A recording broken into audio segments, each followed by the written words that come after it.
अरे मतलब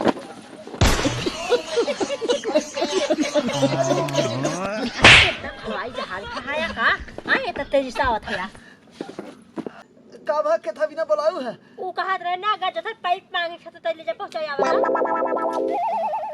अरे बाप रे बहुत एकदम करिया और पतोहू पिराए लगला गिरे और गुड़वा बहुत पिराते जानू फोन आवत जाई ना पाई।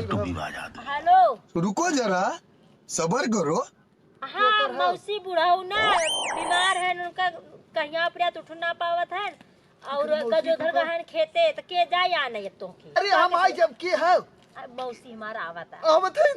अरे हम जाते लिया कावत है कहते हम जाते लेके लिया कावत है। ये तो एक काम करा वैसे ही पाइपिए ले है जा दे दी है गजोधर का वैसे ही चल जाया। हाँ ठीक है जाते जाते। कैसे कैसे लोग रहते हैं यार यहाँ पे। वही होए मोहरवा पे ठीक है। एक नंबर चूतिया बनाए है।